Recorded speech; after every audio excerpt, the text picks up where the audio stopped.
उत्तर प्रदेश में चुनावों का प्रथम चरण शुरू हो चुका है और मेरे साथ इस वक्त है फतेहपुर सीकरी से बीजेपी सांसद राजकुमार चाहर। चाहर साहब, वोट देकर के आ गए हैं आप? हाँ, वोट दिया साहब। और मुझे प्रसन्नता है कि पहले मतदान और फिर जलपान। तो सुबह 7 बजे मैंने अपने पैतृक गांव गढ़ी कालिया खेरागढ़ विधानसभा में परिवार सहित मतदान का, जो एक लोकतांत्रिक व्यवस्था का सबसे बड़ा पर्व है, वो मैंने किया। राजकुमार जी कह रहे हैं कि 58 सीटें हैं, फंस गई है बीजेपी इस बार, ऐसा लगता है? अरे नहीं साहब, किसने कह दिया? देखिए, इस बार 2017 से भी मैं कह सकता हूं अधिक लोगों में एक इंतजार था कि 10 फरवरी कब आए, पहला चरण कब आए, 58 सीटों का हमारा जो चुनाव पहले फेज का है। और जिस प्रकार से मैंने उत्तर प्रदेश में मैं पूरे में गया भी हूं, और एक वातावरण जिस प्रकार से जनमानस के अंदर है, लोग चाहते हैं कि भारतीय जनता पार्टी की पुनः सरकार बने, प्रचंड बहुमत की सरकार बने और पुनः उत्तर प्रदेश के मुख्यमंत्री योगी आदित्यनाथ जी बने, माननीय मोदी जी के मार्गदर्शन में उत्तर प्रदेश और आगे बढ़े, ऐसा जनमानस ने मन बनाया हुआ है। मैंने सवाल इसलिए आपसे पूछा क्योंकि आप भारतीय जनता पार्टी की जो किसान मोर्चा है उसके राष्ट्रीय अध्यक्ष भी हैं, सांसद तो कह रहे हैं ही।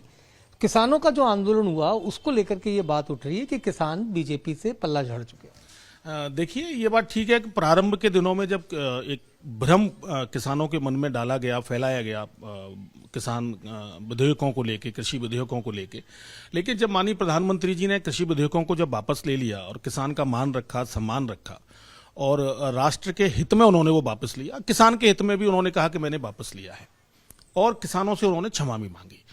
किसान बड़ी भोली जाती है साहब। जैसे उन्होंने कहा कि भाई जब देश का प्रधानमंत्री हमसे माफी शब्द का प्रयोग कर रहे हैं, उन्होंने कहा है, तो फिर किसान ने ये मन बना लिया कि ठीक है साहब, बात पुरानी हो गई और किसान ने फिर से कहा कि भाई हम मोदी जी पर विश्वास करते हैं। और आज भी मैं आपको बड़े प्रमुखता से कहना चाहता हूं कि देश का किसान भी और उत्तर प्रदेश का किसान भी, चाहे वो पश्चिम का किसान हो चाहे ब्रज का किसान हो, निश्चित रूप से देश के प्रधानमंत्री नरेंद्र मोदी जी पर विश्वास करता है। अखिलेश यादव और जयंत चौधरी की जो गठबंधन हुआ है उसमें कहीं आपको नुकसान तो नहीं होने जा रहा? नहीं जी, गठबंधन पहले भी हुआ था। पहले अखिलेश जी राहुल गांधी जी का हाथ पकड़ के लेके निकले गए थे। जो बेमेल गठबंधन होते हैं, नेता आपस में कर लेते हैं, जनता नहीं करती।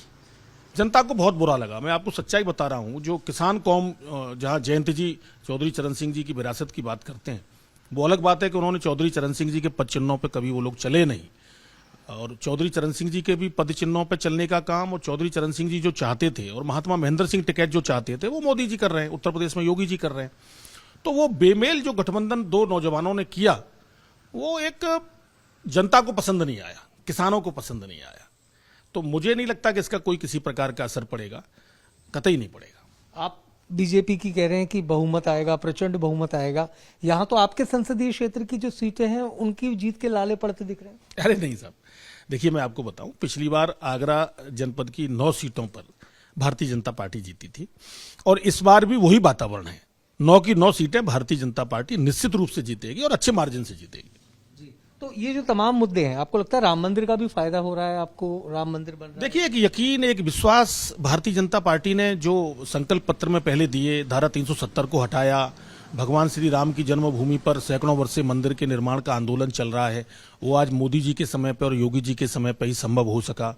और अनेक प्रकार के इस प्रकार के कार्य हुए और जो गुंडागिर्दी के खिलाफ अन्यायी, अत्याचारी, भ्रष्टाचारी, इस तरह के जो लोग थे, उपद्रवी, आतंकवादियों को संरक्षण देने वाले लोग, गुंडागिर्दी करने वाले लोग, ऐसे चाहे वो भारत माता को डायन कहने वाले आजम खां हो, चाहे अतीक अहमद हो, चाहे मुश्ताक हो, ये सब लोग जेल में पड़े हैं। और इन्होंने जो गरीबों की जमीन को छीनकर अपने आशियाने बनाए, उन पर बुलडोजर चलाने का काम योगी आदित्यनाथ जी ने, मुख्यमंत्री जी ने किया। तो जन साधारण में ये है कि भाई आज अगर कानून व्यवस्था का अच्छा राज है तो योगी जी ने दिया है, उत्तर प्रदेश आगे बढ़ रहा है, विकास हो रहा है। तो इस नाते से प्रदेश की जनता भारतीय जनता पार्टी के साथ है। मुलायम परिवार की बहू को लाकर के क्या संदेश देना चाहते हैं बीजेपी? देखिए, उन्होंने आस्था व्यक्त की है भारतीय जनता पार्टी की विचारधारा में। हमारे लिए तो स्वतंत्रता है, सबके लिए, सबका साथ, सबका विकास, सबका विश्वास, सबका प्रयास। सब आए, देश का निर्माण करें, किसी की भी बहू हो।